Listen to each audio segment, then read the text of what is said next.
Bonsoir à tous, bienvenue sur Public Sénat. Ravi de vous retrouver pour un nouveau numéro d'On va plus loin. Au programme ce soir, notre grand débat autour du sexisme en politique. Le magazine Marie-Claire a fait tout un dossier le mois dernier sur le sujet, recueillant le témoignage de 10 femmes politiques. Nous prolongeons ce soir le sujet dans OVPL en partenariat avec Marie-Claire. Nos invités nous parleront de ce qu'elles vivent ou de ce qu'elles observent, quelles causes, quelles responsabilités, quelles solutions aussi. Hashtag OVPL pour réagir sur Twitter. Notre match des idées, il opposera ce soir Erwan Tison à Alexis Poulain. Nous reviendrons sur la relation entre l'exécutif et les maires de France. Le congrès de l'AMF vient tout juste de s'achever. Emmanuel Macron les a cajolés hier soir à l'Élysée. Édouard Philippe n'a pas été hué lors de son discours. Assiste-t-on au début d'une réconciliation? Nous ouvrons le débat dans 10 minutes. Et puis l'actualité, c'est aussi cette annonce surprise de Nicole Belloubet devant les parlementaires. La garde des Sceaux veut réformer l'ordonnance de 45 et vite. Cela concerne la justice des mineurs. Nous demanderons à Frédéric Sicard ce qu'il en pense. Il est ancien bâtonnier de Paris. Mais d'abord les explications avec Julie Hulin. Le sujet est très sensible et la ministre de la Justice a décidé de s'en emparer en créant la surprise. Nicole Belloubet souhaite réformer sans passer par le Parlement l'ordonnance de 1945 sur les mineurs pour la remplacer par un code de la justice pénale. Nous devons juger plus vite les mineurs pour qu'ils prennent conscience de la gravité de leurs actes lorsque c'est le cas. Nous devons apporter une réponse plus prompte aux victimes, c'est essentiel. Et nous devons aussi prendre des mesures qui soient adaptées à chaque profil de ces jeunes délinquants, sans angélisme et sans démagogie. L'ordonnance de 1945 est un des piliers de la justice des mineurs en France.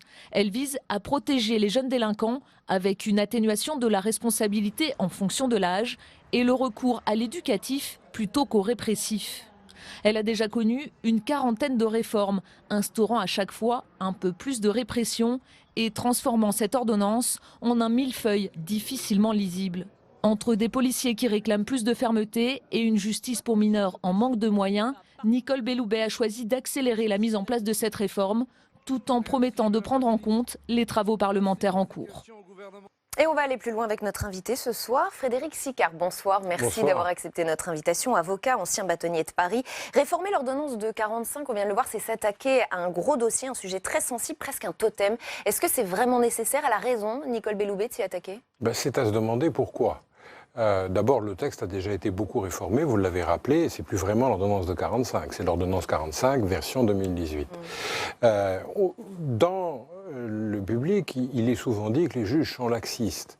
Mais quand vous regardez les chiffres, et les derniers chiffres disponibles au ministère, c'est faux. On s'aperçoit qu'en réalité, ils ont été, dans les derniers chiffres, un peu plus durs qu'avant. Vous avez 2% de condamnation ferme en plus, ce qui est beaucoup.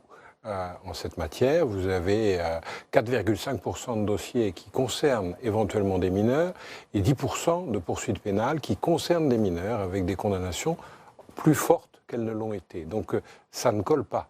Par contre, il y a une chose qui peut peut-être expliquer cette annonce, c'est la directive européenne du 11 mai 2016. Oui, et d'un seul coup, on se demande si en fait ce n'est pas l'occasion pour la ministre d'obtenir une ordonnance d'habilitation pour se mettre définitivement dans la ligne de l'ordonnance européenne du 11 mai 2016. Mais enfin, si c'est ça, la directive, il faut savoir quand même qu'elle est plutôt dans la direction du renforcement des droits de la défense, à une exception près. Mais en fait, il s'agirait de quoi? Il s'agirait de systématiser l'examen médical, de systématiser l'enquête de personnalité, de systématiser la formalisation d'un certain nombre de droits et d'inscrire dans la loi que seuls des avocats spécialisés peuvent défendre les enfants. C'est déjà le cas en France. On est un des États membres modèles en cette matière, puisque seuls des avocats formés et spécialisés interviennent en pratique, mais ce n'est pas dans la loi. Et tout ça, c'est dans la directive de 2016. La seule chose qui serait nouvelle, c'est que nous ne pourrions appliquer les dispositions propres aux mineurs pour les infractions commises avant qu'ils aient 18 ans, dès lors qu'ils ont plus de 21 ans quand on découvre qui sont les auteurs. Voilà, ça serait un peu... Tout de même, elle n'est pas la première ministre de la Justice à vouloir s'attaquer à ce sujet. On a même eu Christiane Taubira, Jean-Jacques Urvoas. Ils n'y sont pas parvenus, d'ailleurs. Elle n'est pas un peu dépassée, cette ordonnance, du fait que les jeunes ont peut-être évolué, que les mineurs délinquants connaissent parfaitement leurs droits, peut-être savent aussi contourner la loi, ou parce qu'ils savent qu'ils auront des peines un peu moins lourdes, ils en profitent. Il n'y a pas tout ça derrière? On a cette impression, mais en réalité, on s'aperçoit que sur le terrain, ce sont plutôt des lunes, car Alors, en vérité, il y a des avocats spécialisés qui leur donnent leurs droits, mais enfin, c'est souvent des mineurs auxquels il faut apprendre quelle est la situation, qu'il faut écouter. Encore une fois, je vous le dis, les chiffres prouvent qu'il y a plutôt un système qui fonctionne. Mais vous l'avez évoqué, le fond de la difficulté, c'est que pour que le système fonctionne parfaitement, il faut des moyens. Et nous savons que nous sommes en période de diète budgétaire. Donc, si on ne veut pas donner des moyens, il faut soit transformer les procédures pour les alléger, ou alors il faut donner des moyens à une justice particulière et cibler les mineurs. C'est peut-être l'explication de ce projet de code, puisqu'on nous promet 6 mois de concertation avant qu'on arrive à un texte qui serait pris par voie d'ordonnance. Attendons de voir ce qu'est la concertation. Évidemment, on est un peu méfiant, puisque vous savez que le projet de loi de justice actuellement ne recueille ni la majorité chez les avocats, ni la majorité chez les juges. Et si les citoyens savaient ce qu'il y a dedans, probablement pas la majorité chez nos concitoyens. Donc c'est un peu surprenant que ça tombe à un moment où c'est déjà très agité dans le monde de la justice, au point que nous sommes en journée morte.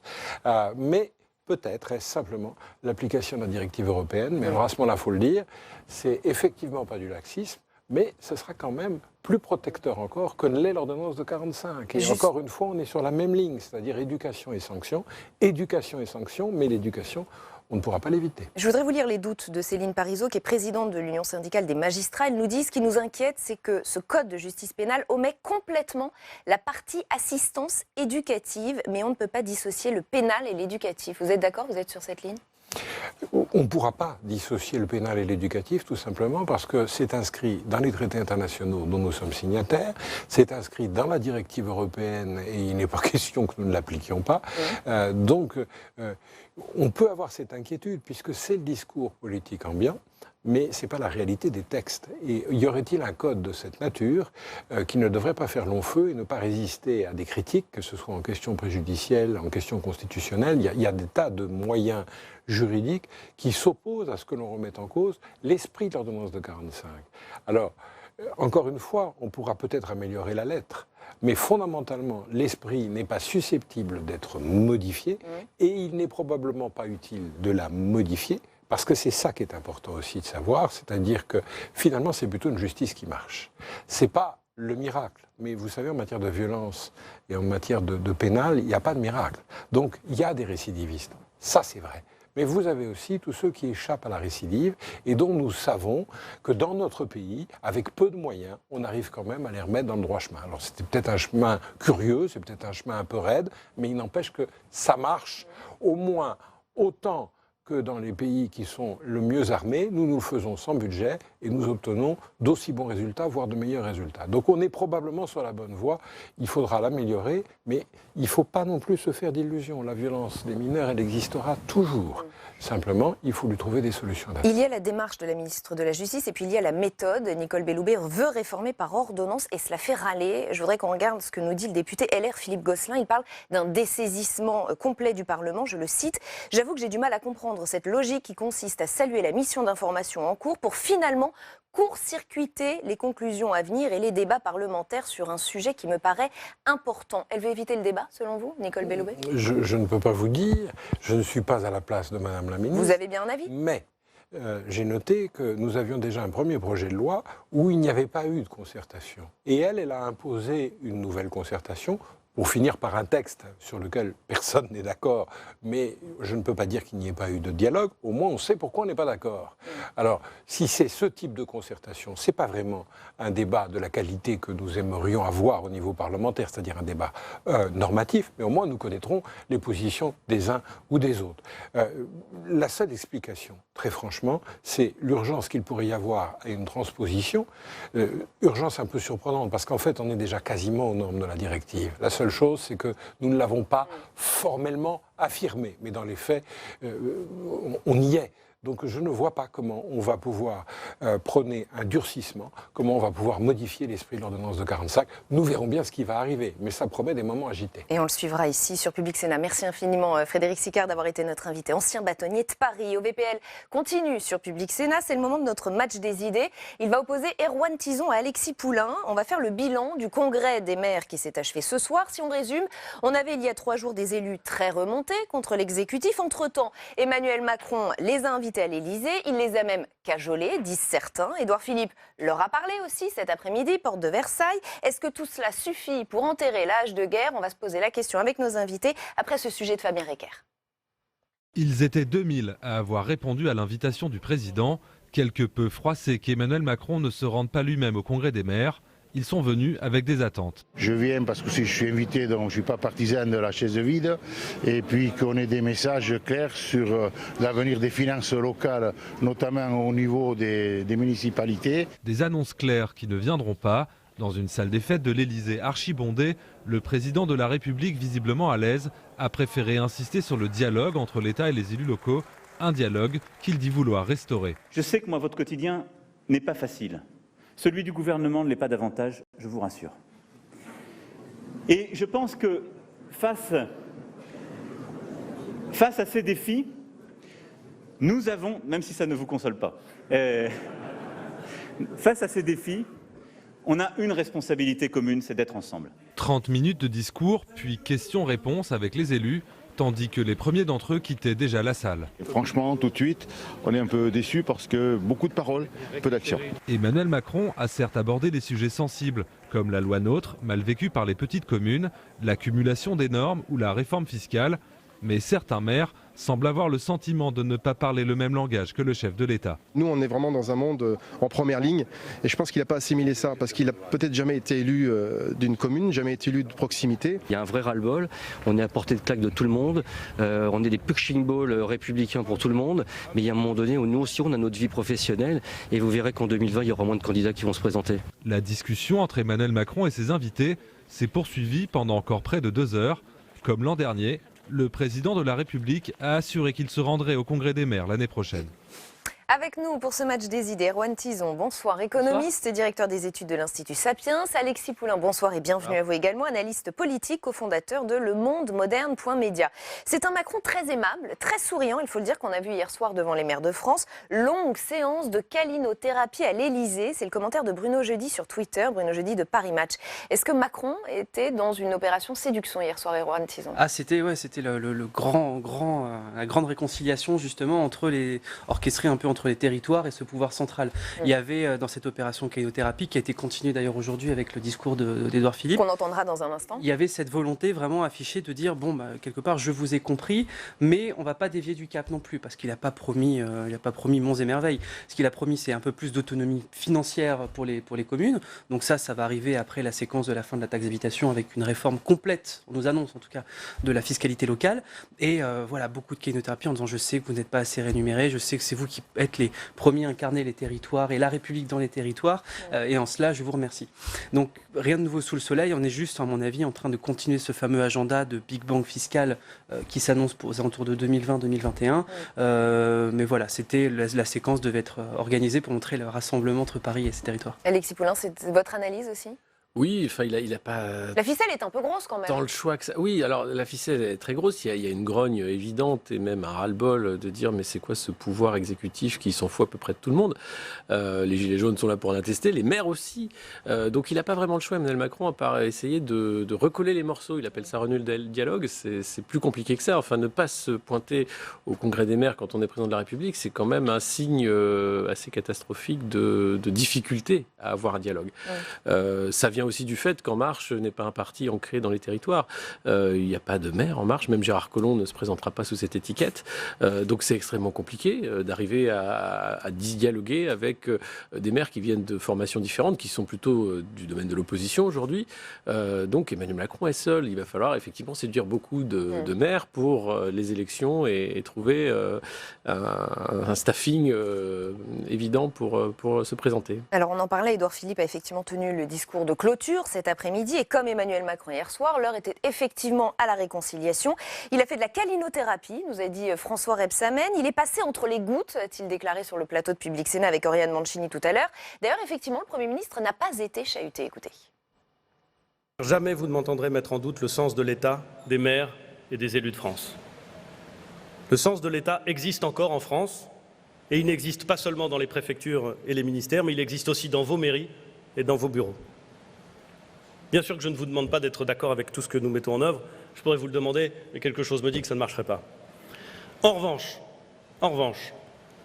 Je vous demande de ne pas douter une seule seconde du fait que je sais que tous ensemble, nous avons le sens de l'État. Et ne doutez pas non plus du fait que nous savons combien vous êtes au cœur de la République. Le reste est important, mais dès lors que l'on accepte d'en parler, on y trouve des solutions. Alors, les mots du Premier ministre ont-ils convaincu? Oriane Mancini a posé la question au président de l'AMF, François Baroin. C'était sur le plateau de Public Sénat.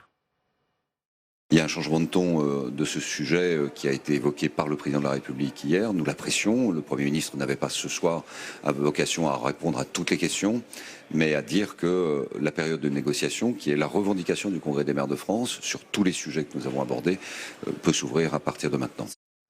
Erwan Tison, il y a quand même un début de réconciliation. Il n'y a pas eu de sifflet, il n'y a pas eu de huée, il n'y a pas eu de scène, pas de chahut dans ce Congrès des maires. On a vu un Premier ministre plutôt habile, non ? Plutôt habile parce qu'en plus il a pris le costume non pas de Premier ministre mais de maire du Havre.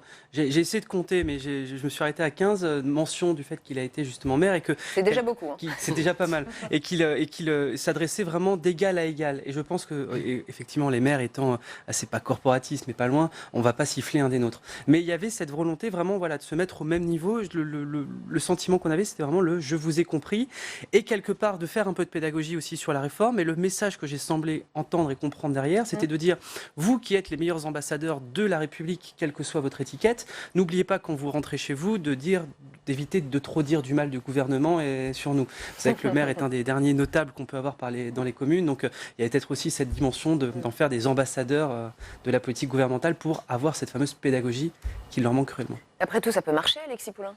Ça peut marcher peut-être avec quelques maires, ça peut marcher sur le court terme, ça dépend après de la suite et effectivement de la mise en place d'une fiscalité juste, d'une réalité aussi de... Oui, c'est sur ce sujet pouvoir. Que les maires attendent le gouvernement. Bien sûr. Au tournant. Hein. Donc les discours, ça on sait que et Macron et Philippe savent les faire très bien.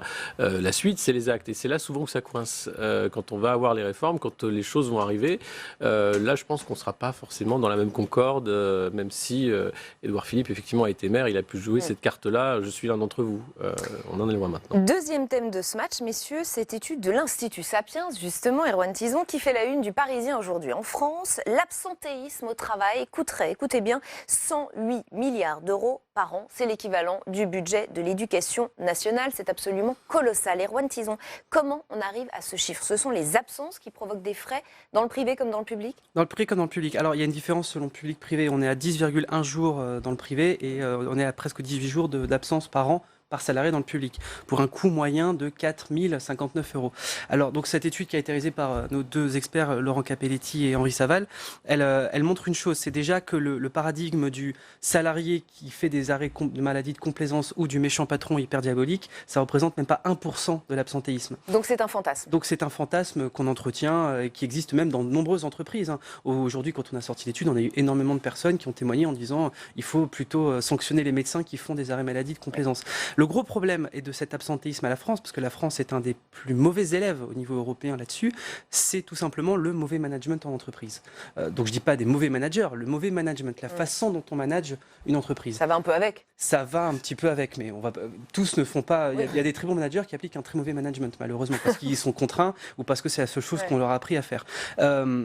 La question qu'on a ici, c'est que donc peut-être que c'est une question que les citoyens doivent... Parce que la question du sens au travail, c'est une question qu'on sent monter de plus en plus. Il y a eu l'excellent ouvrage de Nicolas Bouzou et Juliette Funès sur le sujet. Vous avez eu Bullshit Jobs d'Adi Graber aussi.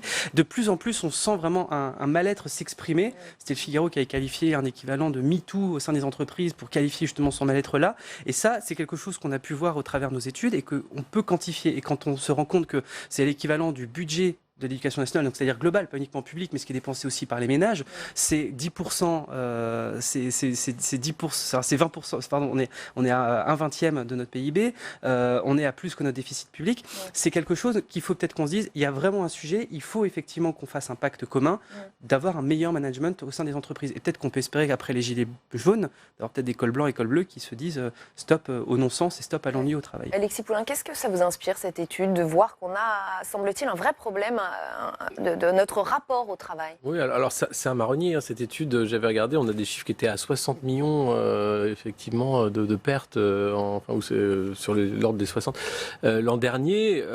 Et on part toujours du principe qu'effectivement, ça fait perdre beaucoup d'argent, le fait que les gens s'arrêtent parce qu'ils sont malades, parce qu'ils sont peut-être fatigués. Moi, ça me fait penser à deux choses. Vous avez cité David Graeber, l'anthropologue, qui a écrit effectivement sur les boulots à la con, qui explique qu'en fait, une majorité des jobs, des emplois qu'on a dans le tertiaire sont des emplois qui ne servent à rien. On occupe les gens, en fait. Dans les tours de la Défense, vous pouvez y aller, elles sont souvent vides. Il y a des gens qui sont là, qui font effectivement des projets, qui travaillent, mais qui ne savent pas vraiment pourquoi, à part éventuellement créer de la valeur pour des actionnaires. Donc, c'est pas ça qui vous fait lever le matin. Les gens qui ont aussi la plus grosse souffrance au travail, c'est pas forcément ceux qui sont dans ces bullshit jobs, qui sont plutôt confortables. On les voit, c'est ceux qui battent le pavé, les infirmiers, les aides-soignantes. Ce sont ces gens-là qui ont des travails proches en fait de l'humain, où là vraiment c'est extrêmement fatigant. Les profs aussi, dont on parle peu, mais qui se taisent. Et puis bien sûr les policiers, avec un taux de suicide assez incroyable. Donc on peut se plaindre de cet absentéisme qui est là, qui existe, mais quand on met sur la table le burn-out, comme l'a fait François Ruffin en début d'année, avec un rapport très complet, en disant il va falloir faire une loi sur le burn-out, on nous entend dire par la majorité que non, attendez, on va réfléchir, vous savez, c'est plus compliqué que ça. C'est une réalité. Il y a le mauvais management, on l'a vu dans des boîtes comme France Télécom avec des suicides incroyables. On le voit dans des mutuelles. Enfin, il y a tous les secteurs d'activité qui en souffrent. Quand on dit mauvais management, je voudrais qu'on soit concret, effectivement, et on le lit dans l'étude. La priorité, c'est, je cite cette étude, d'améliorer la qualité de vie au travail, éviter les erreurs grossières de management, comme imposer des règles sans les expliquer, fliquer les salariés, ne jamais les féliciter. Ça, ce sont des exemples extrêmement concrets et qui peuvent parler aux managers comme aux salariés. C'est trois choses. Enfin, le monde de l'entreprise, pour ceux qui le connaissent, c'est un monde d'infantilisation absolue. On traite les employés comme des enfants, comme si vous étiez encore à l'école. Il faut arriver à telle heure, il faut partir à telle heure, même si vous êtes cadre. Hein. Parce qu'on vous soupçonne d'être feignant, en fait. Non, parce qu'on ne sait pas faire autrement. Je crois qu'aujourd'hui, effectivement, il y a tout ce courant de l'entreprise libérée qui peut être une escroquerie sur certains côtés, mais qui a une réalité, qui est de dire comment on peut faire entreprise aujourd'hui, à l'heure des réseaux sociaux, à l'heure de la mondialisation. Est-ce que ça fait sens de réunir 300 personnes dans une tour pour faire des jobs qui finalement pourraient être faits tout à fait autrement? Vous voyez l'engorgement des transports publics, vous voyez la façon dont ces entreprises travaillent, elles sont peu réactives, c'est compliqué, d'où l'attractivité des startups qui justement ont décidé de faire un peu autrement, de dire vous pouvez travailler de chez vous, on peut faire des groupes de projets, travailler avec des gens qui ne sont pas dans le même pays, et on peut travailler sur des choses très concrètes en fait, de dire voilà nos objectifs sont clairs, ils sont affichés, et on va faire ça sur un groupe d'études, de projets, mais pas sur ce principe en fait d'armée, puisque l'entreprise reste extrêmement codifiée sur le principe de l'organisation militaire. Erwan Tuzon.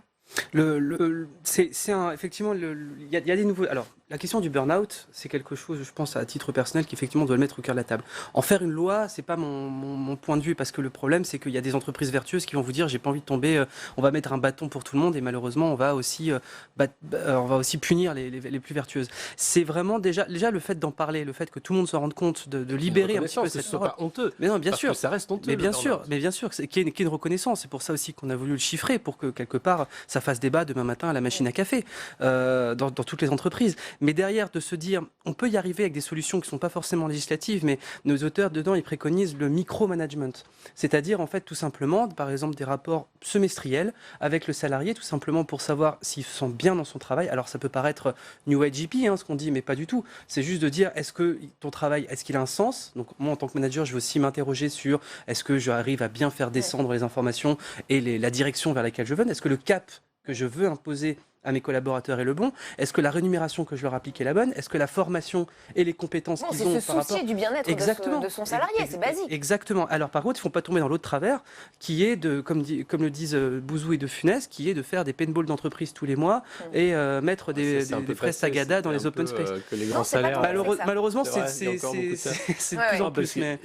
Alors, on en vient au dernier thème de ce match. Il nous reste quelques minutes. C'est la page Pascal Pavageau qui semble officiellement être tournée chez Force Ouvrière. Les cadres lui ont désigné un successeur. On va le voir, ce successeur, il s'agit d'Yves Verrier. Plutôt un réformiste. Certains disent qu'il est même Macron-compatible. D'autres le qualifient de clone de Jean-Claude Mailly. Il a d'ailleurs répondu à cette attaque. Je le cite. « Je ne suis pas le clone de Mailly, ni celui de Pascal Pavageau, dit-il. La charge va être lourde, mais nous sommes en forme, en force, tous et toutes déterminés. » Que vous inspire cette élection? Alors déjà, c'est une élection particulière, puisqu'il y avait 3 candidats, c'était la première fois, c'est pas vraiment prévu par les statuts, donc c'était une élection à un tour, et ce monsieur vient d'être élu, non pas à la majorité, mais avec 45% des voix. Donc voilà déjà une des premières données. Et puis l'autre chose, c'est que ce soit FO ou tous les autres syndicats, on voit de plus en plus aussi une distanciation de la base syndicale avec la direction syndicale. Exactement ce qui se fait à l'échelle de la société, hein, avec les élites et la base de l'autre côté, qui est critique, parce que finalement, si les syndicats se coupent de leur base, à quoi ils vont servir. Et je pense que FO est en plein dans cette dynamique. On a vu les scandales récents, bien sûr, sur les salaires et les fiches, et voilà.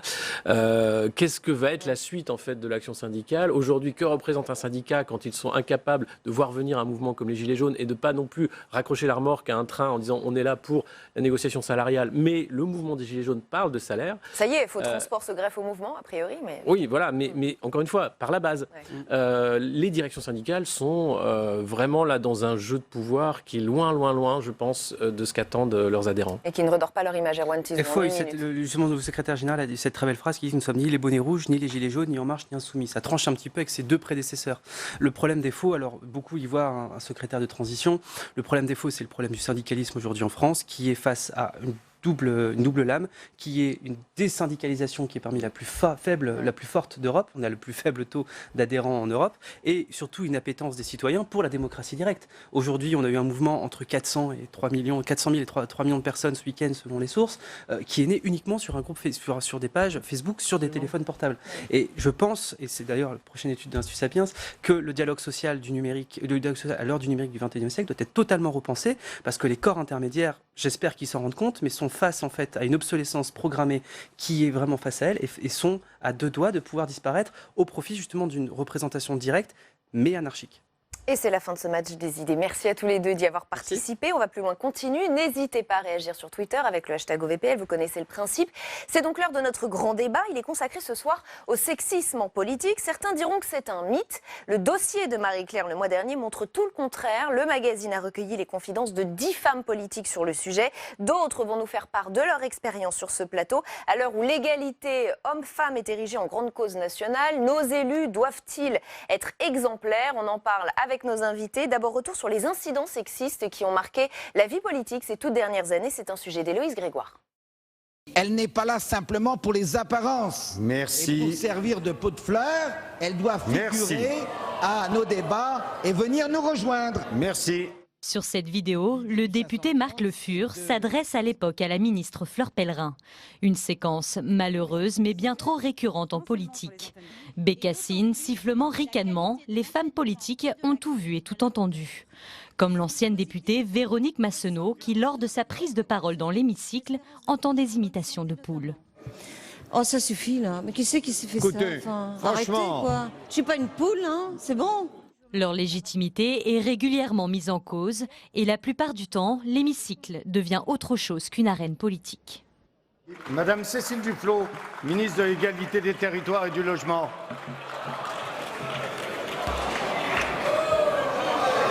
Monsieur le Président. Allez, écoutez. Mesdames et messieurs les députés, mais surtout messieurs, visiblement. Vous venez de dire à mon propos, pendant que je parlais de la parité, c'est qui cette nana? Je souhaite que soit bien inscrit. Votre nom, s'il vous plaît? Monsieur Sido. Je crois que vous avez gagné peut-être ce matin la palme du misogyne beauf de cette Assemblée. Au-delà de ces affaires médiatisées, il y a aussi tout ce qui se passe en coulisses. Couloirs, commissions, vie quotidienne, difficile pour les femmes politiques de briser la loi du silence. Dernièrement, Ségolène Royal a publié un livre dans lequel elle dénonce le sexisme en politique, un mal encore bien trop dominant. Avec nous pour ce plateau spécial sexisme en politique, Marianne Mérès, bonsoir, directrice de la rédaction de Marie-Claire, à l'origine d'un dossier spécial sur le sexisme en politique, qui nous a d'ailleurs, je suis honnête, donné l'idée de monter ce débat, donc merci à vous. Yaël Braun-Pivet, bonsoir, députée La République En Marche des Yvelines, présidente de la Commission des lois à l'Assemblée nationale. Karima Delli, bonsoir, députée européenne Europe Écologie Les Verts, présidente de la Commission Transport au Parlement européen. Et Pascale Boitard, bonsoir et bienvenue à vous également, ancienne secrétaire d'État aux droits des femmes, ancienne députée de la Somme. On vient de voir des scènes de sexisme en politique, les plus médiatisées. Il se trouve qu'à ce moment-là, il y avait des caméras, mais il n'y en a pas toujours. Yaël Braun-Pivet, je voudrais que vous nous racontiez comment pour vous, se manifeste ce sexisme en politique. Je suis présidente d'une commission, vous l'avez rappelé, et une commission qui s'occupe de sujets régaliens. Donc la sécurité, le terrorisme, la justice, ce sont des sujets bien souvent réservés aux hommes en politique. Et donc le fait que je sois une femme, la deuxième femme présidente de cette commission, a été tout de suite très mal perçue. Et j'ai eu des premières attaques sur ma famille. J'étais mère, j'avais 5 enfants et donc forcément incapable d'exercer cette fonction. Parce que manque de temps, parce que manque de temps, parce que un passé qui n'avait pas été consacré uniquement à accéder à cette fonction, mais un passé qui avait en partie été consacré à la construction de cette vie familiale. Donc on vous fait sentir que vous n'êtes pas à votre place parce que vous êtes une femme. Pascal Boitard, ça part de quoi? Ça part de, effectivement, un statut de mère, une tenue vestimentaire, une couleur de cheveux. Comment ça se concrétise? Parce que là, encore une fois, on a vu des scènes qui étaient filmées, mais j'imagine que c'est récurrent, très fréquent, ces scènes de sexisme en politique? Oui, c'est assez récurrent, mais ce qui est intéressant, c'est de savoir pourquoi. C'est parce qu'on ne partage pas le pouvoir. Et que le pouvoir est identifié à l'homme, à la domination, et qu'il est difficile pour certains hommes de partager le pouvoir. Et lorsque vous arrivez à certains postes ou à certaines responsabilités, que ce soit en politique ou comme dans la vie économique aussi, on en parle très peu, mais c'est aussi le cas, eh bien on ne partage pas le pouvoir. Donc effectivement, des femmes qui arrivent avec des convictions, qui ont du caractère et qui sont là pour défendre leurs idées et faire avancer les choses, eh bien ça ne plaît pas. Donc on a des manifestations plus ou moins fortes, qui peuvent aller effectivement dans l'invective verbale, mais qui peuvent aller aussi plus loin. Karima Delli, vous le vivez, vous aussi vous êtes plutôt au Parlement européen, donc c'est encore un autre univers politique. Vous l'avez vécu, vous avez vécu des scènes choquantes? Ah oui, alors ça va de la remarque sexiste à la petite blague un peu anodine, etc. C'est la raison pour laquelle en 2014, j'avais un peu tiré la sonnette d'alarme puisque j'avais créé un premier Tumblr qui s'appelait « Et sinon, je fais de la politique ». Et les remarques sont assez terribles, au fait. C'est-à-dire, par exemple, moi, j'étais dans un colloque, je travaillais beaucoup à l'époque sur les fonds européens, et un collègue m'a dit « Mais votre discours est trop technique pour une femme ». Donc j'ai demandé à des femmes politiques de témoigner. Et donc on a eu, par exemple, moi j'ai une collègue qui est... aujourd'hui à l'Assemblée nationale, qui s'appelle Barbara Pompili, qui est la présidente de la Commission du développement durable, qui avait témoigné en disant, parce qu'elle est blonde, on disait Barbie fait de la politique. Ou une autre collègue qui avait dit, si tu n'es pas capable de cumuler 2 mandats, tu peux retourner à ton repassage. Vous voyez ce genre de remarque qui est assez récurrente. Et au fait, ce genre de remarque, il est très révélateur parce que je crois que la politique a été faite par des hommes pour des hommes. Et donc, il y a ce côté, certes, domination masculine qui est très forte. Et je pense aussi qu'il y a un côté aussi de toujours de nous disqualifier, ou alors de faire en sorte qu'on doute de nos capacités. Et au Parlement européen, c'est très feutré. Mais lorsque ça arrive dans l'hémicycle, les mesures de sanctions sont prises, contrairement à ce que on a pu voir avec la robe de Cécile Duflot. Ah oui, ça c'est intéressant. On y viendra. Véronique Massonneau qui avait été sifflée. Il y a eu des sanctions, etc. Marianne Mérès, dans ce dossier de Marie-Claire, vous avez recueilli, je l'ai dit, le témoignage de 10 femmes politiques, de tous bords politiques, de toute génération. C'est absolument, évidemment, transpartisan. Elles ont toutes des anecdotes. J'en citer quelques-unes et on va voir les photos de ce dossier. Anne Hidalgo, Valérie Pécresse, Laetitia Avia, Brune Poirson, évidemment. Est-ce qu'il y a 1 ou 2 témoignages qui vous a particulièrement marqué, vous? Alors très franchement, tous. Et puis en plus, ils sont tous coercitifs. C'est-à-dire qu'il y a... Ce qui me frappe beaucoup, c'est déjà les mots. C'est-à-dire qu'une femme ne peut pas être définie par sa fonction. Toutes ont quasiment un exemple qui dit qu'à un moment dans la vie politique, on ne dit pas Madame la Présidente, mais Madame la Vice-Présidente pour Valérie Pécresse, par exemple, alors qu'elle est présidente de région. Brune Poirson, par exemple, qui dit que lorsqu'elle est avec le Premier ministre, on dit bonjour, Monsieur le Premier ministre. Elle, on dit simplement bonjour. C'est-à-dire que la fonction est tout de suite effacée. C'est une des premières choses qui me frappe, c'est vraiment les mots ou alors on les appelle par leur prénom, quand ne vient pas l'injure ou le sexisme avéré de ma poule, la panthère, où là on arrive à autre chose. Donc c'est vraiment déjà les mots, on ne reconnaît pas la fonction d'une femme politique et on ne l'appelle pas comme telle. Et ensuite c'est le corps, je trouve que les femmes politiques et les femmes en général sont très souvent réduites à leur corps. Le vocabulaire est quand même très animal, c'est la chaude panthère pour Marlène Schiappa, c'est vraiment, on a vu la robe avec Cécile Duflot, c'est-à-dire que le corps et les attributs féminins, en fait, les hommes focalisent en fait sur ça. Et on parle évidemment, alors je vous parle pas des idées, du dialogue, etc. Il y a une focalisation sur la femme qui est réduite en fait à son corps.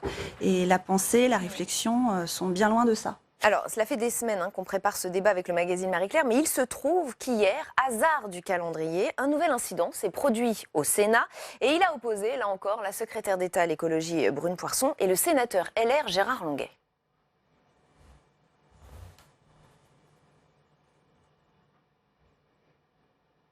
Est-ce qu'on va voir cette séquence entre Brune Poirson et Gérard Longuet? Je veux bien croire que votre langue a fourché, dit Madame la Ministre. Vous parlez... D'accord. D'accord. Vous voulez qu'on rentre dans ce débat-là? Je suis absolument désolée, mais je vous demande de m'appeler Madame la Ministre. C'est comme ça. Non, je ne veux pas que vous m'appeliez chère amie, je veux que vous m'appeliez Madame la Ministre. Monsieur le sénateur, je vous demande de m'appeler Madame la Ministre. Le débat est clos, c'est comme ça et c'est pas autrement. Pour répondre à votre question sur la transition écologique, et l'entourage de Brune Poirson a réagi après cet incident, parlant de misogynie ordinaire. Qu'en pensez-vous, Yaël Braun-Pivet? Les bras m'en tombent parce que la féminisation des titres a eu lieu depuis bien longtemps. C'est Madame la Présidente, c'est Madame la Ministre. On a féminisé beaucoup de noms de professions. Et c'est assez caractéristique en fait de vouloir absolument garder le masculin pour ces titres-là, comme s'il fallait vraiment imprimer ce fait que ce sont des postes faits pour des hommes. Ça n'est pas le cas, ça n'est plus le cas et il faut le marteler. Moi, sur ce point-là particulier, je n'ai jamais eu cette difficulté. J'ai toujours été Madame la Présidente.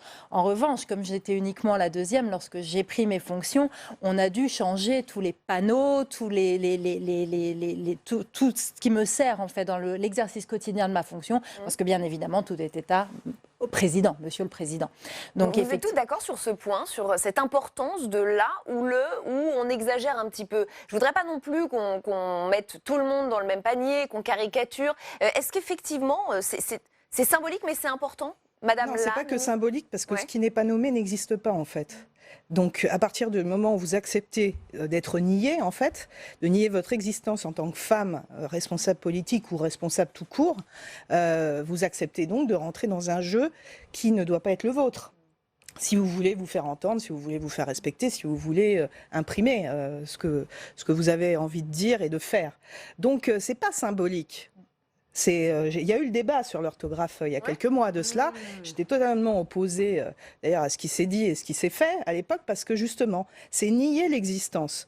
Et on est dans un combat qui continue sur ces questions-là. Il ne faut pas croire, c'est pas une question générationnelle, parce que dans les nouvelles générations, vous avez des hommes qui sont dans le combat des droits des femmes, mais vous avez aussi des hommes qui ont été éduqués à l'ancienne, comme on dit, et qui perpétuent cette tradition du machisme au quotidien, on va dire.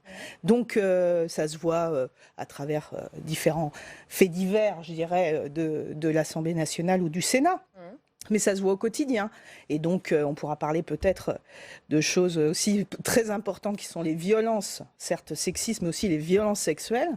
Et tout ça est un tout qui fait qu'aujourd'hui, ce n'est pas un petit sujet, ce n'est pas un sujet symbolique. Qu'est-ce qui vous fait tenir alors justement en politique? Parce qu'on imagine que ça a des conséquences sur votre confiance en vous, sur tout un tas de choses dans votre vie personnelle. On ne reçoit pas des attaques comme ça en continuant sa vie normalement derrière, Karima Delli? Vous bousculez les consciences et vous bousculez les codes. Moi, vous avez raison, moi je suis la première femme présidente de la commission de transport au Parlement européen. Alors, la commission de transport, les infrastructures, c'est quand même des hommes. Alors, chaque fois, il y a les fautes officielles, on en parlait tout à l'heure, mais je suis la seule femme. Et ça, c'est un vrai problème de fond, c'est-à-dire que les hommes n'ont pas intégré que nous avions les mêmes compétences. Donc ça, c'est un élément. La deuxième élément, c'est que moi, je suis arrivée, j'étais femme et jeune. Et ça, c'est aussi parfois un handicap, parce qu'être jeune femme à des postes de responsabilité, pour se faire respecter, bon, là, ça a été très vite, il faut trouver justement des méthodes. Et la première méthode, c'est ce que fait Brune Poirson. On ne peut pas se laisser faire. Parce que là, dans l'échange, ce qui est assez extrêmement intéressant, c'est qu'elle dit au sénateur, appelez-moi Madame la ministre, il va jusqu'à lui dire, ah non, je vous appelle chère amie. Donc vous voyez, il y a toujours. Je ne vous appellerai plus, même. Voilà. Et ensuite, la troisième fois, il dit ça, je ne vous appellerai plus. Et c'est là où on a un problème de fond, notamment dans cette domination masculine, c'est que les femmes aujourd'hui doivent revendiquer leur place en politique. Tant qu'on aura. Après, c'est la compétition, entre guillemets, c'est la question du nombre.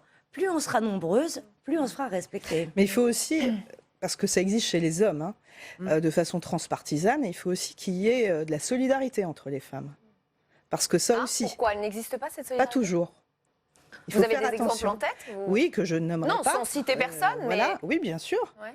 Et donc, il faut aussi qu'il y ait cette sororité qui existe entre les femmes qui pratiquent des activités aussi importantes au sein du pouvoir, parce qu'il y a en cela quelque chose d'essentiel aussi pour pouvoir avancer.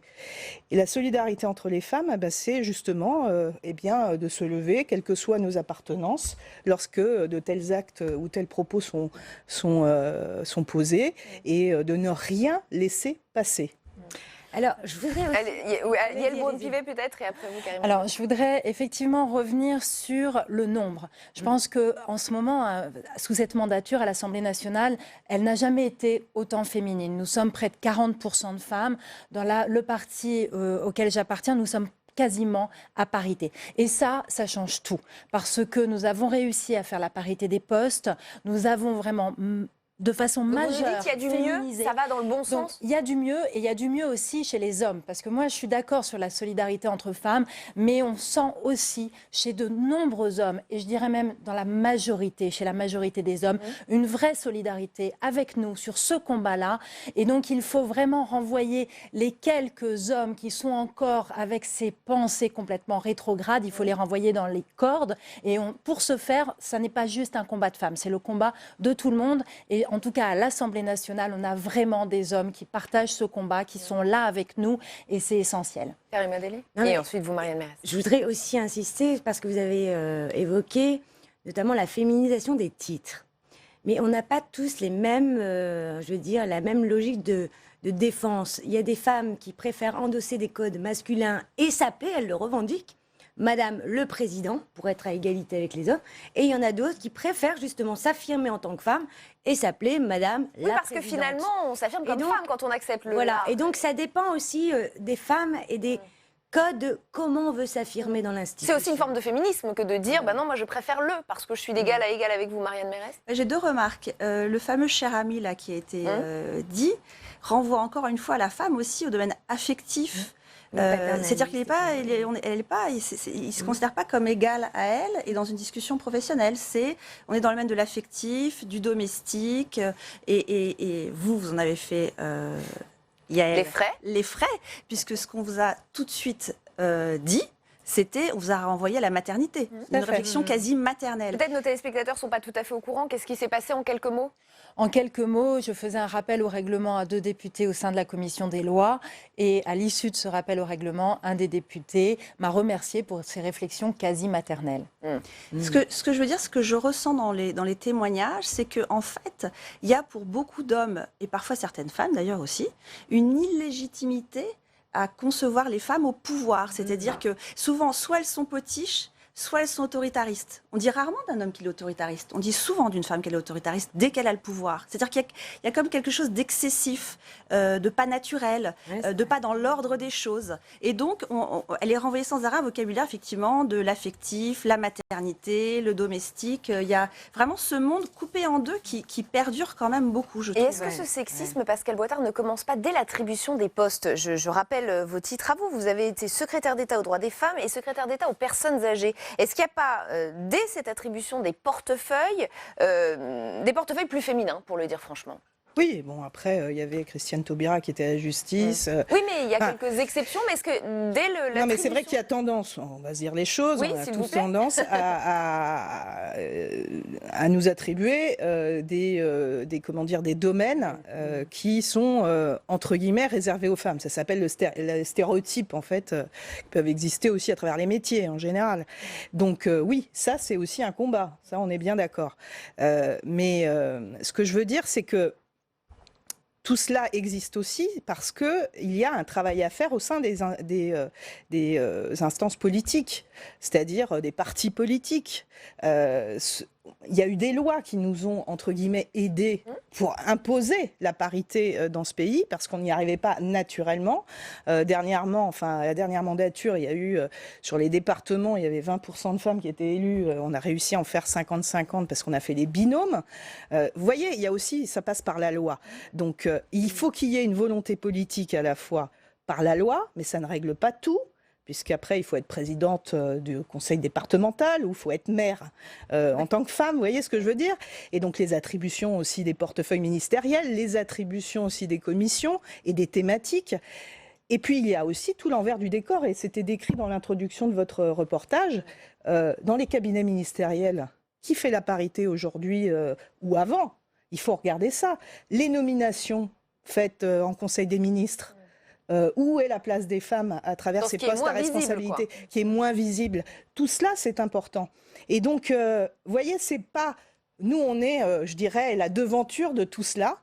Et on doit se battre aussi pour ceux qui sont et celles qui sont dans les couloirs et dans les postes moins visibles et qui aussi méritent d'avoir cette reconnaissance de leurs compétences, de leur qualité, et qu'elles sont en capacité d'exercer ces responsabilités. Alors on a aujourd'hui un gouvernement particulièrement impliqué tout de même sur la question de l'égalité homme-femme. Aujourd'hui, Marlène Schiappa et Muriel Pénicaud ont annoncé des mesures censées mettre fin à l'inégalité salariale entre les hommes et les femmes. La ministre du Travail a même tourné un spot pour l'occasion. Regardez. Concrètement, il y aura un système de mesure des écarts qui va être le même dans toutes les entreprises, très simple. Deuxièmement, toutes les entreprises qui ne sont pas au carré sur l'égalité auront une obligation de faire une enveloppe de rattrapage. Et dans 3 ans, tout ceci sera contrôlé par l'inspection du travail. Et si on n'y est pas, eh bien, il y aura des sanctions lourdes. Karima Delli, moi, ce que je retiens, c'est qu'il faut donc passer par la loi pour forcer les choses. Et c'est ça. La loi existe en ce qui concerne l'égalité salariale. Depuis bien longtemps, elle a été renforcée en 2014 encore. Et alors pour vous, c'est de la com', ça ? Non, c'est pas de la com'. Il faut mener le combat. Il faut continuer à mener le combat puisque les inégalités, certes, ont un petit peu diminué, les inégalités salariales, mais pas suffisamment pour considérer qu'il n'y a plus d'inégalités. La question, c'est est-ce qu'il faut vraiment passer par la loi ou est-ce que l'arsenal juridique... Il faut l'appliquer, la loi. Voilà. Est-ce que l'arsenal juridique existant suffirait, mais il faudrait juste l'appliquer, ou est-ce qu'il faut aller encore plus loin? Alors d'abord, il faut savoir les phases. C'est-à-dire d'abord, on a eu tout le discours de l'incitation en disant... On va justement faire en sorte de leur faire confiance aux entreprises, etc. Ça n'a pas marché. Non, les lois Roudy et les dernières lois qui ont été votées en 2014, c'était pas d'inciter, hein, c'était de sanctionner. Et elles ont été sanctionnées. Je vous fais un peu l'historique. D'abord, mais ça c'était il y a longtemps. Ça n'a pas marché. Ensuite, on est passé par la loi. La loi, avec des quotas forts, hein, les femmes dans les conseils d'administration, s'il n'y avait pas la loi, on serait encore à la traîne. Donc la loi est plus que nécessaire. Maintenant, comme la parité. La parité, heureusement qu'il y a eu la parité. Et qu'on a doublé les sanctions aux partis politiques avec la loi de 2014. La parité a été incroyable, mais est-ce que ça change les mœurs? Et c'est ça qu'il faut faire comme combat, parce qu'il y a un combat derrière qui est culturel. C'est un peu ce que fait Marlène Schiappa, non? Alors, elle fait évoluer les mentalités. Oui, mais tout à fait. Je pense qu'il fallait plus loin. Moi, quand je vois les pays du Nord, la Finlande, la Suède, etc., c'est rentré notamment dans les mœurs. Pourquoi? Parce que tout le dispositif y est. Par exemple, le droit de congé paternel, ça existe. Les hommes ont compris qu'eux aussi doivent endosser le rôle de père et donc aider la maman qui, elle, pourra plus vite aller reprendre son travail. La question notamment des sanctions des entreprises qui ne respectent pas l'égalité salariale, elle est très forte, qui incite les entreprises à ne pas le faire et à bien respecter. Vous voyez, on est quand même...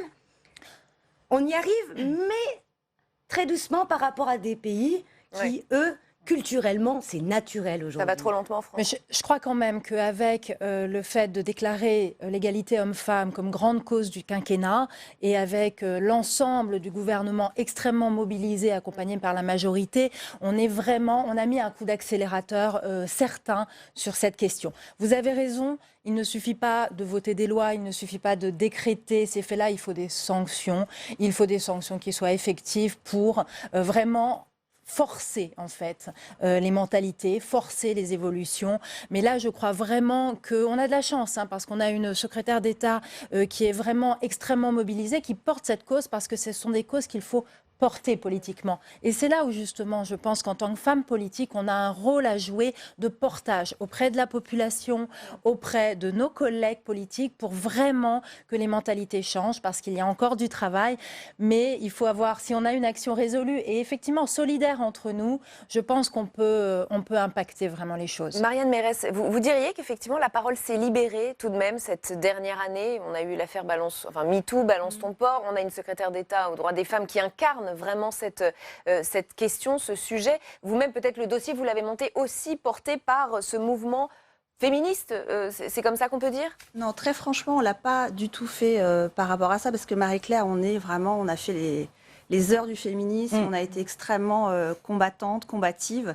Donc on le fait régulièrement, on avait fait un grand dossier sur le sexisme dans le sport. C'est-à-dire que c'est quelque chose auquel on veille constamment et régulièrement on fait des dossiers vraiment pour marquer le fait que l'archaïsme quand même continue.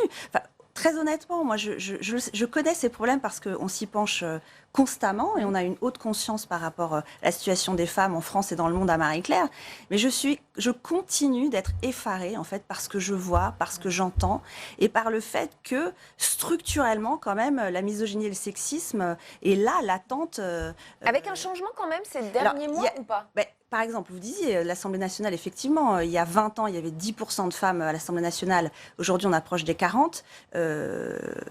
De façon chiffrée, effectivement, les femmes prennent de plus en plus de place. Donc forcément, il y a une évolution qui est positive.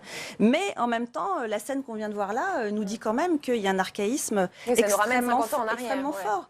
Et la loi salique du Moyen-Âge qui disait que les femmes n'avaient pas le droit d'accéder au trône, est-ce qu'il y a une femme présidente de la République? Non. Est-ce qu'il y a une femme présidente de l'Assemblée nationale? Non. Est-ce qu'il y a une femme présidente du Sénat? Non. Première ministre, non. Voilà, donc il y a effectivement un progrès, on ne peut pas le nier, mais il y a encore des réactions totalement effarantes par rapport à ça. Et là où je vous rejoins totalement, par exemple, sur comment faire pour que ça change, nous, par exemple, à Marie-Claire, on est absolument convaincus, par exemple, que le congé paternité, qui est quasiment inexistant en France, est une des clés possiblement d'une égalité entre les femmes et les hommes. Et ils n'osent pas, les hommes. Ils n'osent pas parce qu'ils ont peur aussi que leur patron se moque d'eux. Exactement. Mais en fait, si vous voulez, les enfants, dès lors qu'ils sont nés, deviennent la responsabilité de la mère. Ça veut dire que la mère en aura le souci toute sa vie. On le voit bien que pour les femmes, la question de l'enfant est une nécessité, et pour les hommes, c'est une question contingente.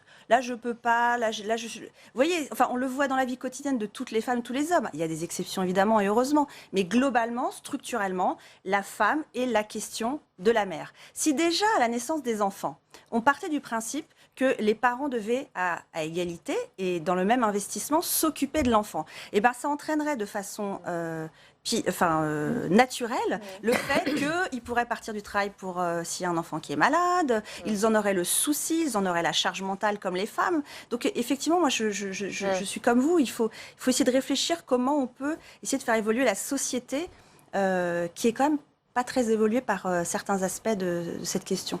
Mais on va y revenir, et c'est là où je suis fâchée avec la France, notamment notre secrétaire d'État. Parce que pour la première fois, l'Europe prend ses responsabilités sur le congé paternel. Tout le Parlement a voté avec le sourire et vraiment la bonne volonté. Et donc, on attend des États qui donnent leur feu vert. Et là, la France n'est pas à la hauteur.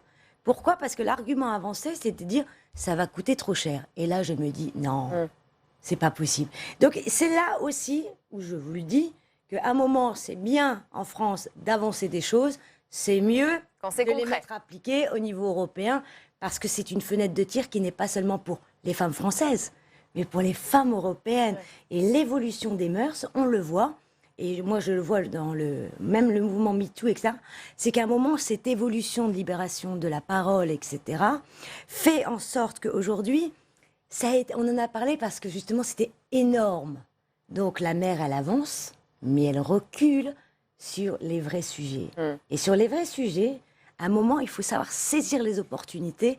Et on a une opportunité, il faut que la France dise oui au droit au congé. Et ce sera le mot de la fin paternel, de ce débat. Merci infiniment à toutes les Peut-être quatre. rappeler qu'il y a une manifestation le 24 novembre partout en France. Le 24 novembre. Pour lutter contre les violences sexistes et Association sexuelles. et collectif, samedi Voilà. 24 novembre. Merci à toutes les quatre d'avoir participé à ce débat spécial. C'est la fin de cette émission. OVPL revient lundi en direct à 18h sur Public Sénat. Sachez que l'invité de Territoire d'Info demain, c'est Marc Fesneau, ministre des Relations avec le Parlement. Très bonne soirée, restez au cœur du débat.